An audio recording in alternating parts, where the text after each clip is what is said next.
ਦੋਸਤੋ ਸੁਫਿਆਨ ਭਾਈ ਦਾ ਤੁਸੀਂ ਗੱਲਾਂ ਬਾਤਾਂ ਸੁਣੀਆਂ, ਬਹੁਤ ਮਜ਼ਾ ਆਇਆ। ਮੈਨੂੰ ਬਹੁਤ ਖੁਸ਼ੀ ਹੋਈ ਹੈ ਕਿ ਚਲੋ ਇਹਨਾਂ ਦੀ ਫੈਮਿਲੀ ਮਾਸ਼ਾਅੱਲਾ ਇਤਨੀ ਕੁਇਕ ਔਰ ਫਾਸਟ ਆ ਗਈ।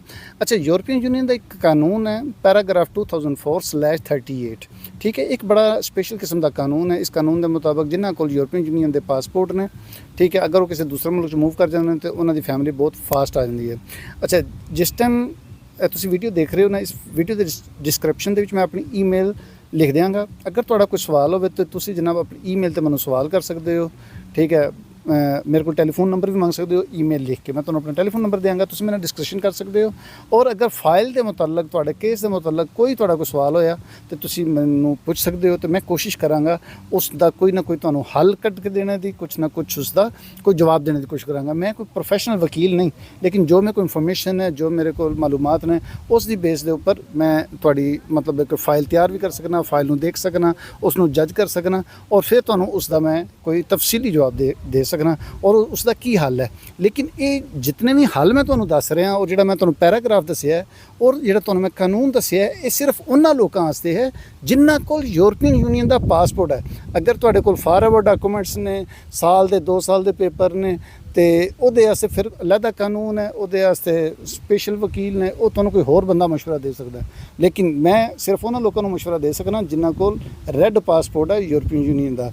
ਤੇ ਇਹ ਜਨਾਬ ਭਾਈ ਦੀ ਗੁਫ਼ਤਗੂ ਹੈ।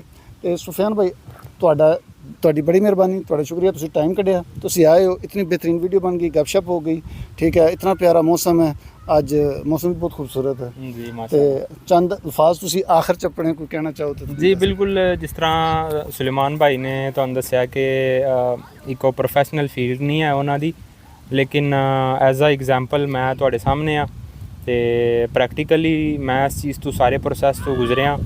ਤੇ ਮੇਰੀ ਤਰਫੋਂ ਜਿਹੜਾ ਵੀ ਉਹ ਮੈਨੂੰ ਜਿਹੜਾ ਵੀ ਕੋਈ ਮੇਰੇ ਜਾਣਨੇ ਵਾਲਾ ਦੇਖ ਰਿਹਾ ਹੋਵੇ ਤਾਂ ਉਹ ਤੇ ਬਿਲਕੁਲ ਇਸ ਚੀਜ਼ 'ਤੇ ਟਰਸਟ ਕਰੇਗਾ। ਤੇ ਜਿਹੜੇ ਦੂਸਰੇ ਉਹ ਜਿੱਥੇ ਤੁਸੀਂ ਮਤਲਬ ਕਿ 2.5 ਸਾਲ 3 ਸਾਲ ਖਾਸ ਤੌਰ ਜਿਹੜੇ ਯੂਰਪੀਅਨ ਯੂਨੀਅਨ ਨੇ ਕਾਨੂੰਨ ਜਿਹੜਾ ਭਾਈ ਨੇ ਲਾ ਦੱਸਿਆ ਉਸ ਤਰੀਕੇ ਦੇ ਹਿਸਾਬ ਨਾਲ, ਤੇ ਜਿਹੜੇ ਕੋਈ ਨਿਊ ਬੰਦੇ ਨੇ ਮਤਲਬ ਕਿ ਜਿਹੜੇ ਯੂਰਪ ਵਿੱਚ ਕਿਸੇ ਹੋਰ ਕੰਟਰੀ 'ਚ ਨੇ, ਉਹਨਾਂ ਕੋਲ ਉੱਥੇ ਦੇ ਪਾਸਪੋਰਟ ਨੇ, ਤੇ ਉਹ ਮਤਲਬ ਕਿ ਆਪਣੇ ਫੈਮਿਲੀ ਨੂੰ ਕਿਸੇ ਹੋਰ ਕੰਟਰੀ ਦੇ ਕਾਨੂੰਨ ਦੇ ਹਿਸਾਬ ਨਾਲ ਜ਼ਿਆਦਾ ਜਲਦੀ ਬੁਲਾਉਣਾ ਚਾਹੁੰਦੇ ਨੇ, ਤੇ ਉਹਦਾ ਮਸ਼ਵਰਾ ਇਹ ਹੀ ਹੈ ਕਿ ਤੁਸੀਂ ਮੂਵ ਇੱਥੇ ਆ ਜਾਓ, ਸੁਲੇਮਾਨ ਭਾਈ ਨਾਲ ਰਾਬਤਾ ਕਰੋ, ਆਪਣਾ ਤਾਂ 6 month 7 month 8 month tax pay ਕਰੋ, ਆਪਣਾ ਅਪਾਰਟਮੈਂਟ ਵਗੈਰਾ ਲਓ, ਤੇ ਉਹ ਮਜ਼ੀਦ ਜਿਹੜਾ ਉਹ ਤੁਹਾਡੇ ਵਾਸਤੇ ਆਸਾਨੀ ਹੋ ਜਾਏਗੀ। ਅੱਛਾ ਸੁਫਿਆਨ ਭਾਈ, ਮੈਂ ਤੁਹਾਨੂੰ ਇੱਕ ਗੱਲ ਦੱਸਾਂ, ਐਸੇ ਲੋਕ ਜਿਨ੍ਹਾਂ ਕੋਲ ਰੈੱਡ ਪਾਸਪੋਰਟ ਹੈ, ਯੂਰਪੀਅਨ ਯੂਨੀਅਨ ਦਾ ਪਾਸਪੋਰਟ ਹੈ ਨਾ ਜੀ, ਉਹਨਾਂ ਦੀ ਫੈਮਿਲੀ ਨੂੰ ਟੋਟਲ ਆਉਣ 'ਚ ਟਾਈਮ ਪਤਾ ਕਿੰਨਾ ਲੱਗੇਗਾ ਜੀ? 6 ਮਹੀਨੇ। 6 ਮਹੀਨੇ ਤੋਂ ਉੱਤੇ ਟਾਈਮ ਨਹੀਂ ਲੱਗਣਾ ਜੀ, ਠੀਕ ਹੈ। ਇਹ ਮੇਰਾ ਤਜਰਬਾ ਹੈ, ਲੋਕਾਂ ਦੇ ਮੈਂ ਮਤਲਬ ਕਿ ਐਪਲੀਕੇਸ਼ਨਾਂ ਭਰੀਆਂ ਨੇ, ਵੀਜ਼ਾ ਪ੍ਰੋਸੈਸ ਕਰਾਏ ਨੇ, ਹੈਲਪ ਕੀਤੀ ਹੈ, ਤੇ ਮੇਰੇ ਐਕਸਪੀਰੀਅੰਸ ਦੇ ਵਿੱਚ 6 ਮਹੀਨੇ ਤੋਂ ਜ਼ਿਆਦਾ ਟਾਈਮ ਨਹੀਂ ਲੱਗਦਾ, ਠੀਕ ਹੈ। ਤੇ ਦੋਸਤੋ, ਆਪਣਾ ਬਹੁਤ ਸਾਰਾ ਖਿਆਲ ਰੱਖਿਓ, ਦੁਆਵਾਂ ਯਾਦ ਕਰਿਓ। ਅਗਰ ਕੋਈ ਤੁਹਾਡਾ ਸਵਾਲ ਹੋਏ ਤਾਂ ਕਮੈਂਟਸ ਲਿਖਿਓ, ਮੈਂ ਕੋਸ਼ਿਸ਼ ਕਰਾਂਗਾ ਜਵਾਬ ਦੇਣੇ ਦੀ। ਤੇ ਠੀਕ ਹੈ ਜੀ, ਅੱਲਾ ਹਾਫਿਜ਼। ਓਕੇ, ਖੁਦਾ ਹਾਫਿਜ਼।